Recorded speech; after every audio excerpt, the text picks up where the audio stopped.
ഉടമ്പടി വിഷയങ്ങൾ ഇപ്പോൾ മനസ്സിൽ ഓർക്കേണ്ടതാണ്. അച്ഛനിലൂടെ ഈശോ സംസാരിച്ച വചനങ്ങൾ യൂട്യൂബിലുണ്ട്. നിങ്ങളിന്ന് രാത്രി പോയി അത് കേട്ടിട്ടതിന് ശേഷം അതിൻ്റെ വചനങ്ങൾ എഴുതിയെടുത്ത് പഠിക്കണം. ആ വചനങ്ങൾ എഴുതിയെടുത്ത് പഠിച്ചതിന് ശേഷം അതുപോലെ ആകാൻ വേണ്ടി പ്രാർത്ഥിക്കണം. അങ്ങനെ പ്രാർത്ഥിച്ച് വരുമ്പോൾ ദൈവ തിരുസന്നിധിയിലുള്ള നിങ്ങളുടെ അനുഗ്രഹശേഷി, ബ്ലെസ്സിങ്സ്, അതായത് ദൈവ തിരുസന്നിധിയിൽ നിന്ന് അനുഗ്രഹം, ബ്ലെസ്സിങ്സ് സ്വീകരിക്കാനുള്ള ശേഷി വർദ്ധിക്കും. വലിയ ദൈവ വെളിപാടാണ് നമുക്ക് കിട്ടിയത്. അവസാനത്തെ വെളിപാട് ഇവിടെ വന്നതിന് ശേഷം ഈശോ തന്നതാണ്. ഇന്ന് ഞാൻ സംസാരിച്ച എല്ലാ കാര്യങ്ങളും കഴിഞ്ഞ 30 മിനിറ്റിനുള്ളിൽ ഞാൻ മുറിയിലായപ്പോൾ ലാസ്റ്റ് ടൈമിൽ ഈശോ പറഞ്ഞ കാര്യങ്ങളാണ് എല്ലാം. അതായത് മാർത്ത ലാസറിൻ്റെ കുഴിമാടത്ത് നിന്ന് പറഞ്ഞത് 11:22, കർത്താവേ, അങ്ങ് ദൈവത്തോട് ചോദിക്കുന്നത് എന്തും ദൈവം അങ്ങേക്ക് നൽകും എന്നെനിക്കറിയാം.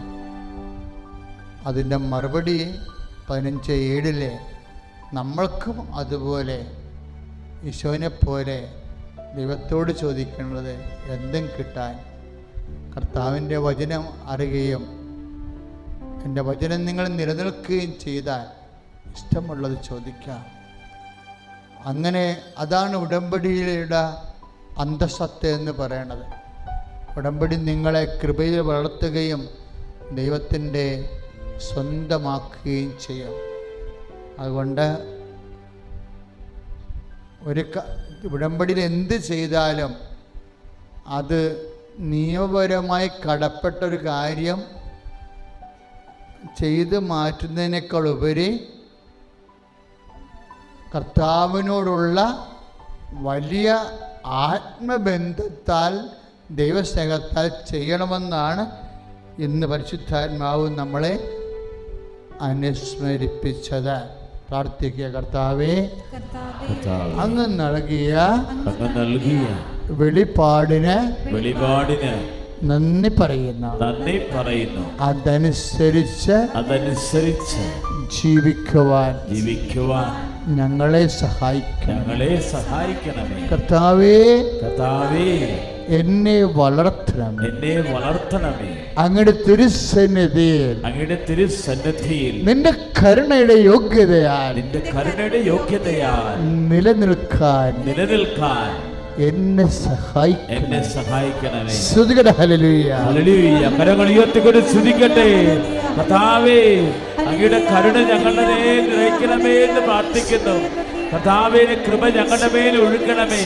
ഉടമ്പടിയിൽ സമർപ്പിച്ച നിയോഗങ്ങൾ, ഇപ്പോൾ ഞങ്ങൾ സമർപ്പിക്കുന്ന നിയോഗങ്ങൾ എല്ലാം ഇപ്പോൾ ഓർത്ത് പ്രാർത്ഥിക്കുന്ന കർത്താവേ, യൂട്യൂബിലൂടെ ശുശ്രൂഷ കണ്ട് പ്രാർത്ഥിക്കുന്നവര് ഉടമ്പടിയിൽ സമർപ്പിച്ച നിയോഗങ്ങൾ ഓർത്ത് പ്രാർത്ഥിക്കട്ടെ. ദൈവത്തിന്റെ കൃപ, ദിവ്യകാരുണ്യത്തിന്റെ ശക്തി, കരുണയുടെ മഹാകരുണയുടെ അഭിഷേക ശക്തിയാൽ ഞങ്ങളെ നിറയ്ക്കണമേ. Hallelujah, hallelujah, hallelujah, hallelujah, hallelujah, hallelujah, hallelujah. യേശുവേ, യേശുവേ, യേശുവേ. പരിശുദ്ധ പരമദിവ്യകാരുണ്യത്തിന് ആരാധനയും സ്തുതിയും പുകഴ്ചയും ഉണ്ടായിരിക്കും. രോഗികൾക്ക് വേണ്ടി പ്രാർത്ഥിക്കാൻ പോവുകയാണ്. അച്ഛൻ പ്രാർത്ഥിക്കുമ്പോഴൊക്കെ മക്കൾ സ്തുതിച്ചുകൊണ്ടിരുന്നാൽ മതി. ശക്തമായി സ്തുതിക്കണം. സ്തുതിയുടെ ഹല്ലേലൂയ.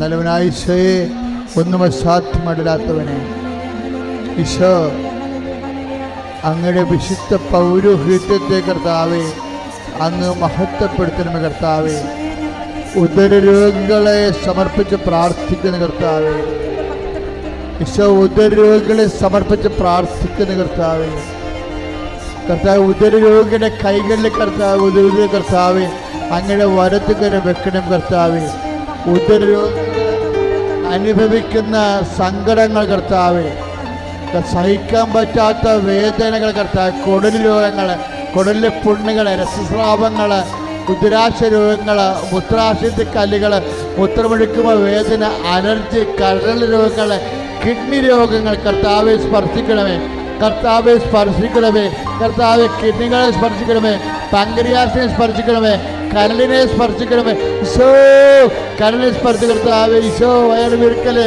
രോഗങ്ങൾ കർത്താവ് വരാൻ പോകുന്നതുമായ മുഴുവൻ രോഗങ്ങളെ സ്പർശിക്കണമേ കർത്താവെ, ഹൃദയ രോഗങ്ങളെ സ്പർശിച്ച കർത്താവെ, ഹൃദയ രോഗങ്ങളെ സ്പർശിച്ച കർത്താവ്, ഈശോ ഈശോ ഉദരത്തെ സ്പർശിച്ച കർത്താവെ, പതിരെ സ്പർശിക്കുന്ന കർത്താവെ, പതിരെ സ്പർശിച്ച കർത്താവെ, ഈശോ ട്രാൻസ്ലേറ്റ് കർത്താവ്, ഈശോ തൈറോയിഡിനെ സ്പർശിച്ച കർത്താവ്, ഈശോ കടുത്ത തലവേദനകളെ ഈശോ സ്പർശിക്കുന്ന കർത്താവ്, ഉദരരോഗങ്ങൾ, വായുരോഗങ്ങൾ, തൈറോയ്ഡ് രോഗങ്ങൾ, തൊണ്ട രോഗങ്ങൾ, ടോൺസൈറ്റ് രോഗങ്ങൾ, പിൻകഴുത്ത് രോഗങ്ങൾ, സ്പോണ്ടിലസ് രോഗങ്ങൾ, അസ്ഥി രോഗങ്ങൾ, നടു രോഗങ്ങൾ കർത്താവ് സ്പർശിക്കണമെന്ന് പ്രാർത്ഥിക്കുന്നു. ഈശോ ഉദരാശയ അണ്ടാശയ രോഗങ്ങളെ സ്പർശിക്കുന്ന കർത്താവ്, സിസ്റ്റുകളെ സ്പർശിക്കുന്ന കർത്താവ്, മുഴകളെ സ്പർശിക്കുന്ന കർത്താവ്, ക്രിയാനുസരിച്ച് പ്രാർത്ഥിക്കുന്ന കർത്താവ്, ഈശോ അസ്ഥിരോഗ കർത്താവ്, രക്തത്തിൽ കവിണ്ട് കുറയുന്നവരെ സംബന്ധിച്ച് പ്രാർത്ഥിക്കുന്നു.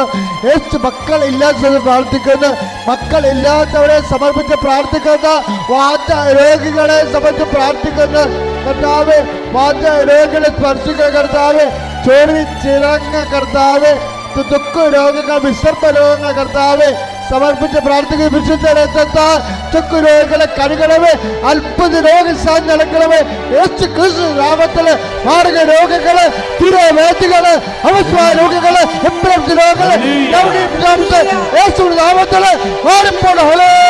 ഹല്ലേലൂയ. കരങ്ങൾ ഉയർത്തി കരഞ്ഞ് പ്രാർത്ഥിക്കട്ടെ. Praise the Lord. നമ്മൾ ഉടമ്പടിയിൽ സമർപ്പിച്ചിരിക്കുന്നത് പോലെ മക്കളില്ലാത്തവരെ, വിവാഹ തടസ്സമുള്ളവരെ, ഇനി പറയുന്ന വ്യക്തികൾക്ക് വേണ്ടിയാണ് ഇനി പ്രാർത്ഥിക്കാൻ പോകുന്നത്. മക്കളില്ലാത്തവർ, വിവാഹ തടസ്സമുള്ളവരെ, സ്ഥലവും വീടും ഇല്ലാത്തവരെ, സ്ഥലമില്ലാത്തവരെ, സ്ഥലമുണ്ട് പക്ഷേ വീട് ഇല്ലാത്തവരെ,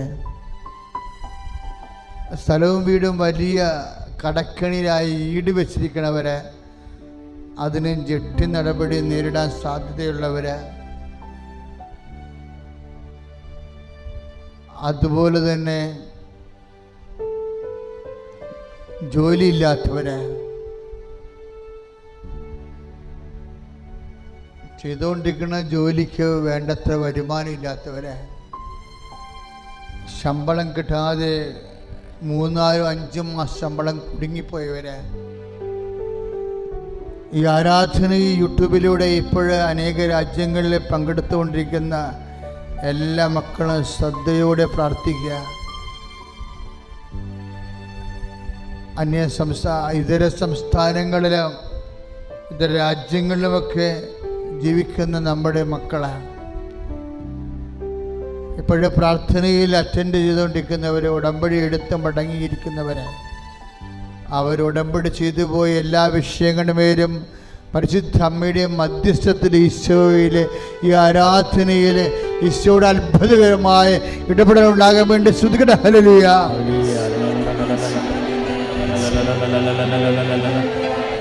ഉടമ്പടിയിൽ സമർപ്പിച്ച നിയോഗങ്ങൾ ഓരോന്നായി സമർപ്പിച്ച് പ്രാർത്ഥിക്കുന്നു.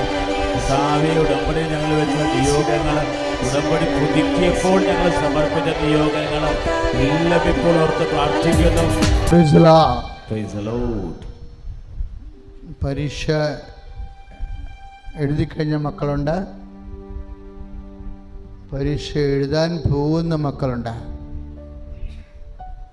അക്കാഡമി ബോർഡ് എക്സാം ആയാലും ശരി, അക്കാഡമിക് എക്സാം, യൂണിവേഴ്സിറ്റി എക്സാം ആയാലും, പ്രൊഫഷണൽ സ്റ്റഡീസ് ആയാലും, നൈപുണ്യ പരീക്ഷകൾ, യോഗ്യതാ പരീക്ഷകൾ, മെറിറ്റ് എക്സാമിനേഷൻസ്, അതിനുവേണ്ടി പഠിക്കുന്നവരും പങ്കെടുക്കുന്നവരും പ്രിപ്പയർ ചെയ്തുകൊണ്ടിരിക്കുന്നവരെ അവരെ സമർപ്പിച്ച് പ്രാർത്ഥിക്കേണ്ട സമയമാണ്. നിങ്ങളിപ്പോൾ അവരെ മനസ്സിൽ ഓർക്കുക.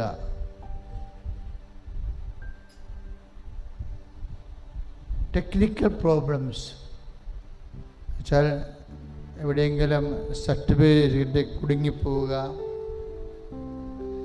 സർട്ടിഫിക്കറ്റുകൾ കിട്ടാണ്ടിരിക്കുക, കൈമോശം വന്നു പോയത് കാണാണ്ടിരിക്കുക, പ്രമാണങ്ങളൊക്കെ കാണാതിരിക്കുന്നില്ലേ?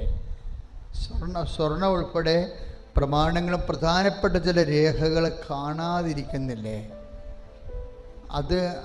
അതിനോട് ബന്ധപ്പെട്ട അത്രയും കാര്യങ്ങൾ നഷ്ടപ്പെട്ടതിന് തുല്യമാണ്.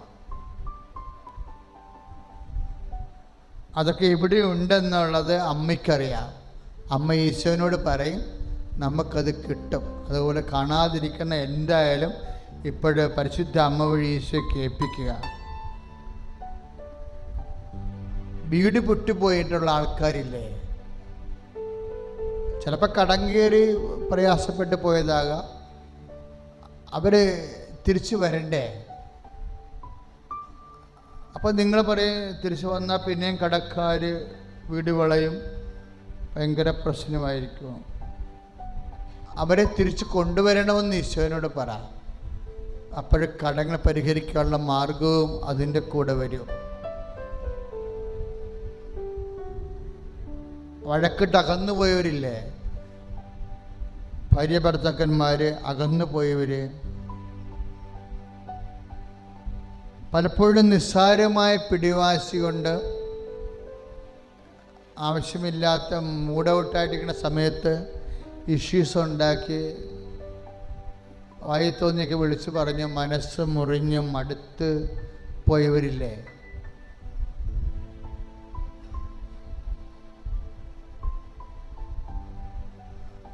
അവരെല്ലാം തിരിച്ചു വരേണ്ടതാണ്. സ്വർഗത്തിൻ്റെ പൊതു പോളിസി ദൈവത്തിനെ അടുപ്പിച്ച് ബന്ധിച്ചിട്ടുള്ള ആൾക്കാർ തിരിച്ചു വരണമെന്നുള്ളതാണ് പൊതുനയം. കർത്താവിൻ്റെ പൊതുനയം എന്ന് പറഞ്ഞാൽ കർത്താവിൻ്റെ മനസ്സതാ.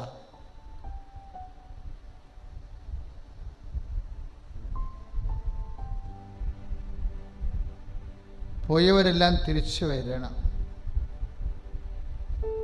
അപ്പനും അമ്മയും ആയാലും,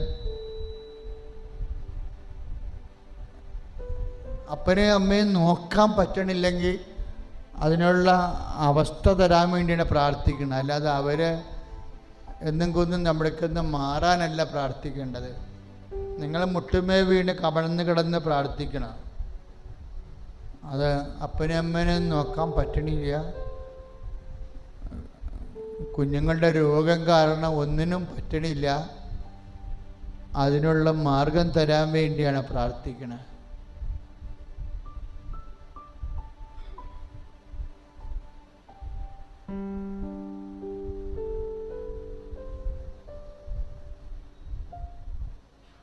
നിങ്ങളെല്ലാ ഉത്തരവാദിത്തങ്ങളും നിറവേറ്റി പിടിച്ചു നിൽക്കാൻ പറയണില്ലേ?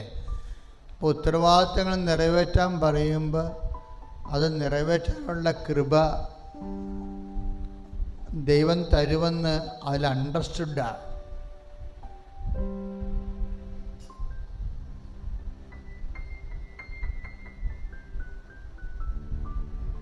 അകന്നുപോയ ഭാര്യ ഭർത്താക്കന്മാർ, വീട്ടിൽ നിന്നിറങ്ങിപ്പോയ അമ്മമാർ, കടങ്കേറി മുടിഞ്ഞ് നാട് വിട്ടുപോയ സഹോദരങ്ങൾ ഒക്കെ തിരിച്ചു വരാൻ വേണ്ടി സ്തുതിക്കട്ടെ. Hallelujah, hallelujah, hallelujah. കരങ്ങൾ ഉയർത്തിക്കൊണ്ട് സ്തുതിക്കുന്ന കർത്താവേ, കർത്താവേ, കാണാതെ പോയ മക്കളുണ്ട് കർത്താവേ, നഷ്ടപ്പെട്ടു പോയ ആധാരങ്ങൾ കർത്താവേ, ഡോക്യുമെന്റ്സുകൾ നഷ്ടപ്പെട്ടു പോയിട്ടുണ്ട് കർത്താവേ, ഉടമ്പടി പേപ്പർ ഉൾപ്പെടെ ഞങ്ങളുടെ കയ്യിൽ നിന്ന് കൈമോശം വന്നു പോയിട്ടുണ്ട് കർത്താവായ ദൈവമേ. അതെല്ലാം സമർപ്പിച്ച് പ്രാർത്ഥിക്കുന്നു. ആധാർ പേപ്പറുകൾ നഷ്ടപ്പെട്ടു പോയവരുണ്ട്, പാസ്പോർട്ട് നഷ്ടപ്പെട്ടു പോയവരുണ്ട് കർത്താവ്, എല്ലാം സമർപ്പിക്കുന്നു കർത്താവേ. പറഞ്ഞ ഉടമ്പടികൾ നഷ്ടപ്പെടുന്നുണ്ട്, എല്ലാം സമർപ്പിക്കുന്നു കർത്താവേ. കരങ്ങളുയർത്തി സ്തുതിക്കട്ടെ. ഹല്ലേലൂയ. ആഭരണങ്ങൾ നഷ്ടപ്പെട്ടു പോയവര്, കാണാതെ പോയവര്, കൈമോശം വന്നു പോയവര്, കിട്ടാ കടങ്ങള് സമർപ്പിച്ച് പ്രാർത്ഥിക്കുന്ന കർത്താവേ. ഹല്ലേലൂയ. യേശുവേ, യേശുവേ, യേശുവേ, യേശുവേ.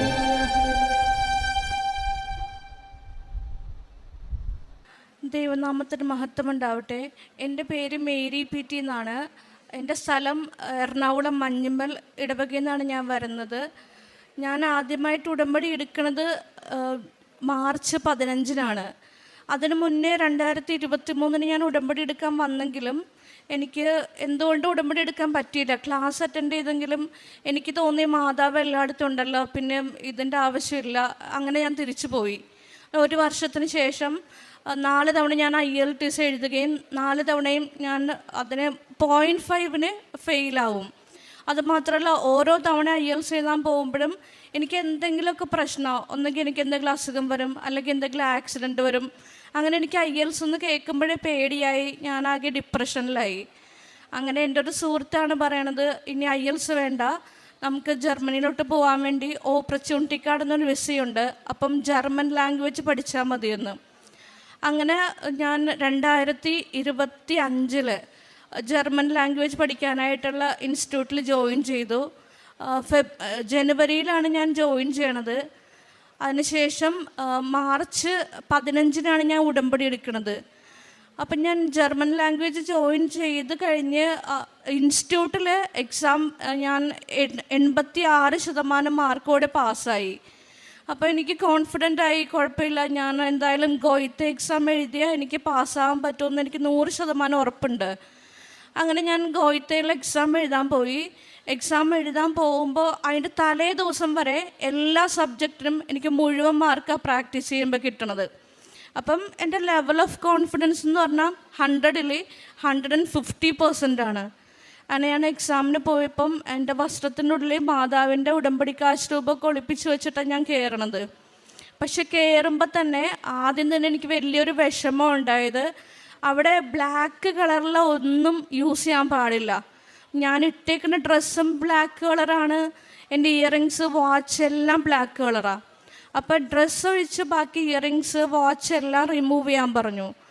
അങ്ങനെ അത് റിമൂവ് ചെയ്ത് ആ സമയത്ത് തന്നെ എനിക്ക് ആകെ എൻ്റെ ഫുൾ കോൺഫിഡൻസും പോയി. കാര്യം റെസ്ട്രിക്ഷനുള്ള സാധനം ഇട്ടുകൊണ്ട് അങ്ങോട്ട് ചെന്നപ്പോൾ അവർ എന്നെ കാണുന്നത് തന്നെ ആ ഒരു രീതിക്കായിരിക്കുമല്ലോ. അപ്പം അങ്ങനെ എൻ്റെ കോൺഫിഡൻസ് എല്ലാം പോയി. എന്നാലും അവർ ചെക്ക് ചെയ്തിട്ടും മാതാവിൻ്റെ ഉടമ്പടി കാശ് രൂപമൊന്നും അവർക്ക് കണ്ടെടുക്കാൻ പറ്റിയില്ല. അങ്ങനെ ഞാൻ എക്സാമിന് കയറി. പക്ഷേ ഹിയറിങ്ങും ലിസണിങ് എന്ന് പറഞ്ഞാൽ ഞാൻ ആകെ ഡിപ്രസ്ഡ് ആയതുകൊണ്ടായിരിക്കും എനിക്ക് എന്താ കേൾക്കണമെന്നറിയില്ല, ഞാൻ എന്താ കാണണമെന്നറിയില്ല. ലോകത്തിലാദ്യമായിട്ട് ജർമ്മൻ എക്സാം കറക്കി കുത്തി എഴുതിയ ഒരാൾ ഞാനായിരിക്കും ചിലപ്പോൾ. അങ്ങനെ ഞാൻ എന്തൊക്കെയോ എഴുതി. എനിക്ക് റൈറ്റിംഗ് വലിയ കുഴപ്പമൊന്നും തോന്നിയില്ല. പക്ഷേ സ്പീക്കിങ്ങിന് കയറിയപ്പോഴും അറ്റ്ലീസ്റ്റ് സെൽഫ് ഇൻട്രൊഡക്ഷൻ പോലും എനിക്കൊന്നും നന്നായി പറയാൻ പറ്റിയില്ല. എൻ്റെ ആ ടെൻഷൻ കൊണ്ട് ഞാൻ പറയണതെല്ലാം മാറിപ്പോയി. എൻ്റെ മനസ്സിലുണ്ട് എന്തൊക്കെ ഞാൻ പറയണമെന്നെല്ലാം എനിക്ക് കൃത്യമായിട്ട് അറിയാം. പക്ഷേ എൻ്റെ ടെൻഷൻ കൊണ്ട് അത് പുറത്തേക്ക് വരണില്ല. അതുപോലെ നമ്മൾ പാർട്ട്ണറിനോട് ക്വസ്റ്റ്യൻ ചോദിക്കണം. പാർട്ട്ണർ ചോദിക്കണ ക്വസ്റ്റ്യൻ എന്താണെന്ന് എനിക്ക് തിരിച്ചതിൻ്റെ ആൻസർ അറിയാമെങ്കിലും എനിക്ക് പറയാൻ പറ്റണില്ല. അതുപോലെ എനിക്ക് തിരിച്ച് ക്വസ്റ്റ്യൻ ചോദിക്കാൻ എനിക്ക് വാക്കുകളൊക്കെ കിട്ടാതെ ഞാൻ ആകെ ടെൻഷനായി. എനിക്ക് ഒന്നും പറയാൻ പറ്റണില്ല. ഞാൻ ഉറപ്പിച്ച് ഈ എക്സാം എന്തായാലും ഞാൻ ഫെയിലാകും എന്നുള്ളത്. അങ്ങനെ ഞാൻ ചെന്നൈയിലാണ് എക്സാം എഴുതണത്. ചെന്നൈയിൽ നിന്ന് എൻ്റെ ഇവിടെ എറണാകുളം വരെ ഞാൻ ട്രെയിനിൽ കരഞ്ഞ് തളർന്ന ഞാൻ വന്നേ. ഞാൻ എവിടെ നിൽക്കണേന്നറിയില്ല, എനിക്ക് എന്താ ചെയ്യണ്ടേന്നറിയില്ല.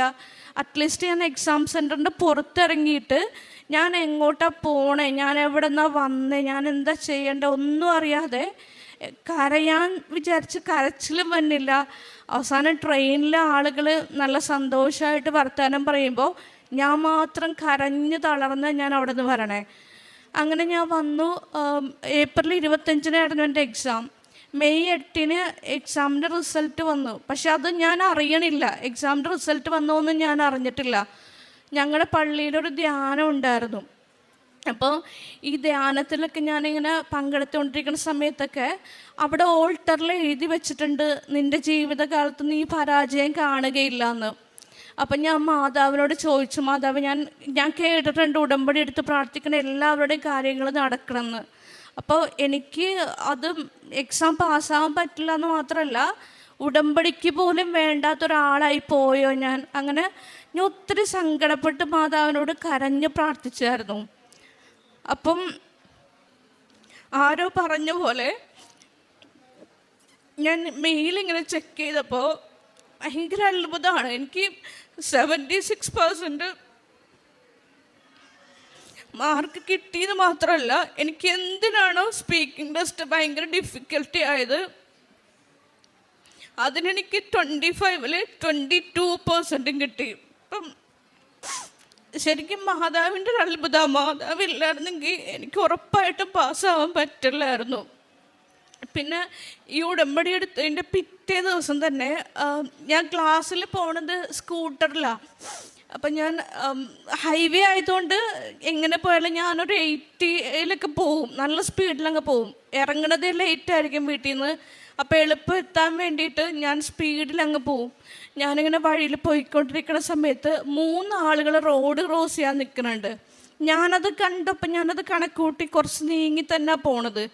പക്ഷേ ഇതിൽ ഒരാൾ മാത്രം പെട്ടെന്ന് എടുത്ത് ഫ്രണ്ടിലോട്ടങ്ങ് ചാടി. അപ്പം ഞാൻ ബ്രേക്ക് പിടിച്ചെങ്കിലും എനിക്ക് പിടിച്ച് നിർത്താൻ പറ്റിയില്ല.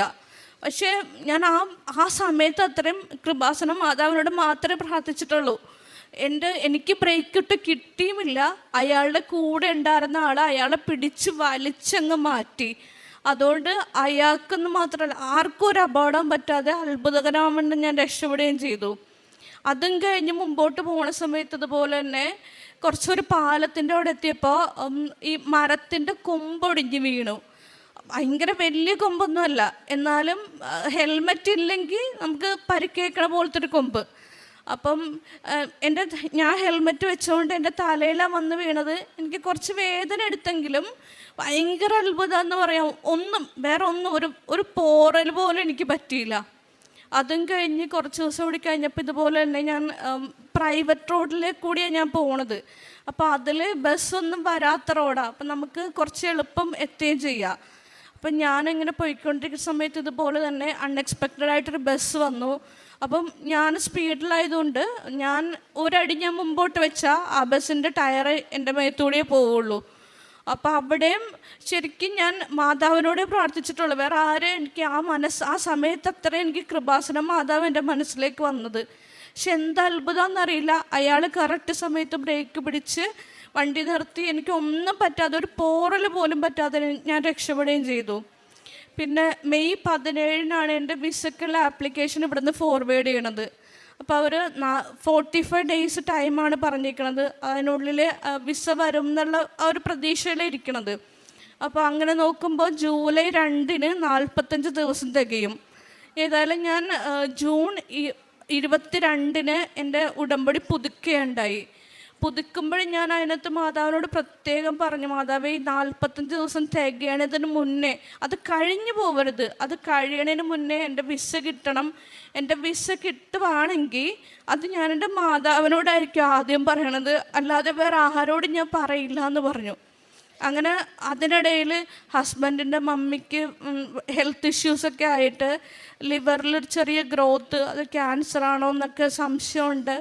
അപ്പോൾ ഞങ്ങളുടെ കുടുംബം വളരെ വിഷമത്തിലൂടെ കടന്നു പോണ ഈ സമയമാണ്. ഇന്നലെ മമ്മീനെ ഹോസ്പിറ്റലിൽ കൊണ്ടുപോയി തിരിച്ചു വരുമ്പോൾ എൻ്റെ വിസ വീട്ടിൽ വന്നിട്ടുണ്ട്. അപ്പോൾ എൻ്റെ ഹസ്ബൻഡ് ഇങ്ങനെ പറഞ്ഞു, ഞാൻ തുറന്ന് നോക്കട്ടെ. ഞാൻ പറഞ്ഞു വേണ്ട, റിജക്ഷനാണെങ്കിൽ കണ്ട് വിഷമിക്കണ്ടെന്ന് പറഞ്ഞു. അങ്ങനെ ഞാൻ തുറന്ന് നോക്കുമ്പോൾ അത്ഭുതം എന്ന് വേണം പറയാൻ, 45 ദിവസം ഇന്നലെ തികഞ്ഞു, എനിക്ക് വിസ കിട്ടുകയും ചെയ്തു. പക്ഷേ ഈ നിമിഷം വരെ ഞാനത് എൻ്റെ ഹസ്ബൻഡിനോട് വീട്ടുകാരോട് ആരോടും പറഞ്ഞിട്ടില്ല. അപ്പം ഞാൻ വിശ്വസിക്കണം എന്താണെന്ന് വെച്ചാൽ മാതാവിൻ്റെ ഒരൊറ്റ അത്ഭുത പ്രവൃത്തി കൊണ്ടാണ് എനിക്കത് കിട്ടിയത്. അതിൽ നിന്ന് ഒരു ദിവസമെങ്കിലും കഴിഞ്ഞു പോയെങ്കിൽ മാതാവിൻ്റെ കൂടെ ഇല്ലയെന്ന് ചിലപ്പോൾ ഞാൻ വിചാരിച്ചു പോയാനെ. പക്ഷെ അത്ര വലിയ അത്ഭുതമാണ് നടന്നത്. പിന്നെ മാതാവിൻ്റെ ഉടമ്പടിയിൽ എടുത്തപ്പോൾ കിട്ടിയ തൈലവും കാര്യങ്ങളൊക്കെ ഞാൻ എൻ്റെ മമ്മിക്കും അനിയനും ഒക്കെ, അവന് കൈയും കാലൊക്കെ ചൊറിയണ ഒരു സണ്ണിൻ്റെ ലൈറ്റ് അടിക്കുമ്പോഴൊരു അസുഖമാണ്. അപ്പം അത് ഭയങ്കര കൂടി മരുന്നൊക്കെ അപ്ലൈ ചെയ്തിട്ട് അത് കുറയാതിരിക്കുമായിരുന്നു. അപ്പം ഞാൻ പ്രാർത്ഥിച്ച് തൈലമൊക്കെ ഇട്ട് കൊടുത്തപ്പോൾ അവൻ്റെ അലർജി മാറി, മമ്മിയുടെ കാലിൽ നീരൊക്കെ കുറയുകയൊക്കെ ചെയ്തു. പിന്നെ ഉടമ്പടി പേപ്പറാണെങ്കിലും എനിക്ക് എല്ലാവരോടും പറഞ്ഞങ്ങനെ കൊടുക്കാനൊന്നും പറ്റിയിട്ടില്ല. പക്ഷെ എന്നാലും ഞാൻ എപ്പോഴും ക്ലാസ്സിൽ പോകുമ്പോൾ എൻ്റെ ബാഗിലെടുത്ത് 2 എണ്ണമെങ്കിലൊക്കെ വെച്ചേക്കും. എന്നിട്ട് ഞാനിങ്ങനെ അത് കൊടുക്കുകയൊക്കെ ചെയ്യും. പിന്നെ എന്നെക്കൊണ്ട് പറ്റണ പോലെ എൻ്റെ കൂടെ ഒരു പയ്യൻ പഠിക്കുന്നുണ്ട്. അപ്പോൾ അവന് ചിലപ്പോൾ ഫുഡൊന്നും കൊണ്ടുവരാൻ പറ്റില്ല. അപ്പം ഞാൻ എൻ്റെ ഫുഡ് എടുക്കുമ്പോൾ എൻ്റെ ഫുഡ് എടുത്താലും ഇല്ലെങ്കിലും എക്സ്ട്രാ ഒരു ഇത് അവനും കൂടി പാക്ക് ചെയ്ത് കൊണ്ടുവന്ന് കൊടുക്കും. അങ്ങനെ അതുപോലെ വൃദ്ധസദനത്തിലാണെങ്കിലും എനിക്ക് എപ്പോഴും ഒന്നും പോകാനൊന്നും പറ്റില്ല. പക്ഷേ ഒന്നും അവിടെ കൊടുക്കാൻ പറ്റിയില്ലെങ്കിലും ഞാൻ അവിടെ ചെന്ന് അവരുടെ കൂടെ ഇരിക്കുകയും അവരുടെ വിഷമങ്ങൾ കേൾക്കുകയും ഒക്കെ ചെയ്തു. അപ്പം ഞാൻ വിശ്വസിക്കണം എന്താ വെച്ചാൽ ഒരിക്കലും നടക്കില്ല എന്ന് വിചാരിച്ച കാര്യങ്ങൾ എനിക്ക് നടന്നു കിട്ടിയത്.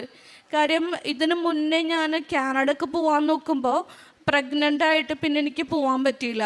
രണ്ടാമത്തെ പ്രാവശ്യം ഇതുപോലെ 2023 എനിക്ക് ജർമ്മനിക്ക് പോകാൻ റെഡിയായപ്പോൾ എൻ്റെ അമ്മക്ക് ഗിർലൻ-ബാരെ സിൻഡ്രോം വന്ന് അമ്മ ബെഡ് റിഡൻ ആയിപ്പോയി. അന്നും ഞാൻ വിചാരിച്ചു എനിക്ക് ഒരിക്കലും എവിടെയും പോകാൻ പറ്റില്ല. പക്ഷേ അമ്മയും 1 മാസം കൊണ്ട് തന്നെ കംപ്ലീറ്റ് റിക്കവർ ആവുകയും ചെയ്തു. എനിക്ക് ഇപ്പോൾ വിസയും വന്നു.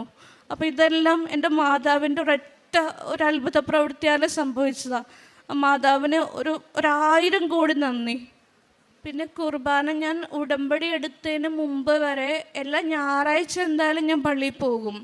പക്ഷെ ബാക്കിയുള്ള ദിവസങ്ങളിൽ അങ്ങനെ പോവാറില്ല. ഉടമ്പടി എടുത്ത അന്ന് മുതൽ എന്തൊക്കെ തടസ്സം ഉണ്ടെങ്കിലും ഞാൻ എല്ലാ ദിവസവും പോകും. ആകെ ഞാൻ മുടങ്ങിയിട്ടുള്ളത് ദുഃഖവ്യാഴാഴ്ച, അന്നൊക്കെ നമുക്ക് അങ്ങനെ കുർബാനയായിട്ടൊന്നും ഇല്ലല്ലോ. ദുഃഖവെള്ളി ആ ദിവസങ്ങളിലൊക്കെ നമ്മളല്ലാതെ, അന്ന് കുർബാനയില്ല, നമ്മളല്ലാതെ പള്ളിയിൽ പോകലല്ലേ ഉള്ളൂ. അപ്പം അതുമല്ലാതെ ഞാൻ ചിലപ്പോൾ ചെല്ലുമ്പോഴൊക്കെ കുർബാന പകുതിയൊക്കെ ആയി പോവും, എന്നാലും ഞാൻ എല്ലാ ദിവസവും പോകും. അപ്പം ഈ ദിവസങ്ങളിലാണെങ്കിൽ മമ്മിക്ക് വയ്യാതെ എനിക്ക് വീട്ടിൽ ഒത്തിരി, സാധാരണ മമ്മിക്ക് 5 ആമക്കളാണ്, ഞങ്ങൾ 5 പെൺമക്കൾ മരുമക്കളാണെങ്കിലും സ്വന്തം മക്കളെ പോലെ തന്നെ മമ്മി കാണണേ. അപ്പം ഒരുപാട് കാര്യങ്ങളൊക്കെ ചെയ്ത് തീർത്തിട്ടാണ് പള്ളിയിലോട്ട് പോണത്. പള്ളിയിൽ ചെല്ലുമ്പോൾ കുർബാനയൊക്കെ കുറച്ചാകും, എന്നാലും ദൈവാനുഗ്രഹത്താൽ എല്ലാ ദിവസവും. ഇപ്പം ഈ ഉടമ്പടിയിൽ എനിക്ക് വന്ന ഏറ്റവും വലിയ മാറ്റം, ഒരു ദിവസം ഞാൻ പള്ളിയിൽ പോയില്ല എന്ന് പറഞ്ഞാൽ എനിക്ക് പിന്നെ എനിക്ക് അന്നത്തെ ദിവസം എനിക്ക് കഴിച്ചുകൂടാൻ പറ്റില്ല. അപ്പം ഭയങ്കര ബുദ്ധിമുട്ടാണ് എനിക്ക്. എന്തായാലും ഇപ്പം ഞാൻ പ്രാർത്ഥിക്കണ ഏറ്റവും വലിയ പ്രാർത്ഥന, ഞാൻ ജർമ്മനി പോകുമ്പോഴും എല്ലാ ദിവസവും എനിക്ക് കുർബാന കൂടാൻ പാകത്തിനൊരു പള്ളി കിട്ടണേ എന്നുള്ളതാണ്. അതാണ് എൻ്റെ ഏറ്റവും വലിയ ആഗ്രഹം. പിന്നെ കുമ്പസാരമാണെങ്കിലും ഞാനൊരു 2-3 ആഴ്ച കൂടുമ്പോൾ കുമ്പസാരിക്കും. 2 ആഴ്ച കൂടുമ്പോൾ കുമ്പസാരിക്കണം എന്ന് വിചാരിച്ചാലും ചിലപ്പോൾ എൻ്റെ സമയക്കുറവ് കൊണ്ടും തിരക്കുകൊണ്ടും എനിക്ക് പറ്റാറില്ല. എന്നാലും ഒരു 2-3 ആഴ്ച കൂടുമ്പോൾ കുമ്പസാരിക്കുകയും എല്ലാം ഉടമ്പടിയിൽ പറഞ്ഞ കാര്യങ്ങളെല്ലാം തന്നെ ഞാൻ എന്നെക്കൊണ്ട് പറ്റുന്ന വിധത്തിലെല്ലാം നന്നായി തന്നെ പോയിട്ടുണ്ട്. എനിക്കൊരു കാര്യം എല്ലാവരോടും പറയാനുള്ളത്, നിങ്ങളിവിടെ വന്നിട്ടുണ്ടോ എങ്കിൽ നിങ്ങളുടെ കാര്യം നടക്കുകയും ചെയ്യും. നമ്മളൊരു ഇത്തിരി ആത്മാർത്ഥത കാണിച്ചാൽ മതി, ബാക്കിയെല്ലാം ദൈവം നോക്കിക്കോളും. അതെൻ്റെ അനുഭവത്തിൽ നിന്ന് എനിക്ക് മനസ്സിലായതാണ്. കാര്യം എൻ്റെ എക്സാം ഞാൻ അനുഭവിച്ചു പോകുന്നത് എനിക്കേ അറിയൂ, എൻ്റെ ഹസ്ബൻഡിനത് കറക്റ്റ് അറിയാം. ഞാൻ വന്ന് ഇറങ്ങുമ്പോൾ എനിക്ക് ആ ഹസ്ബൻഡിനെ പോലും കണ്ടിട്ട് ഒരു റെസ്പോണ്ട് ഇല്ലാതെയാണ് ഞാൻ നിന്നേച്ചത്. കാരണം ഞാൻ അത്ര പ്രിപ്പയർഡായിട്ട് പോയിട്ടും എനിക്ക് ഇങ്ങനെയൊക്കെ പറ്റിയല്ലോ എന്ന് ഓർത്തിട്ട്. അപ്പം എൻ്റെ ജീവിതത്തിൽ സംഭവിച്ചതെന്ന് പറഞ്ഞാൽ, ഉടമ്പടി എടുക്കാൻ വന്ന ആൾ ഉടമ്പടി എടുക്കാതെ തിരിച്ചു പോയ ആളാണ് ഞാനോടത്ത് മാതാവിനെ അതിനൊക്കെ ശിക്ഷിക്കുമായിരിക്കുമെന്ന്. പക്ഷേ നമ്മുടെ മാതാവ് ശിക്ഷിക്കണ മാതാവെന്നല്ല, നമ്മൾ രക്ഷിക്കണതാണ്. ഇതിനുള്ളിൽ ഒരുപാട് പ്രതിസന്ധികളും പ്രശ്നങ്ങളൊക്കെ ഉണ്ടായി. അതെല്ലാം പറയാൻ സമയമില്ല, അതുകൊണ്ടാണ് പറയാത്തത്. പക്ഷേ എന്തൊക്കെ പ്രശ്നം ഉണ്ടാകുമ്പോഴും നമ്മൾ മനസ്സിലാക്കാനുള്ള ഒരു കാര്യം, ഓരോ നിസ്സാര പ്രശ്നത്തിലൂടെ ദൈവം നമ്മളെ ശക്തിപ്പെടുത്തിക്കൊണ്ടിരിക്കണയാണ്.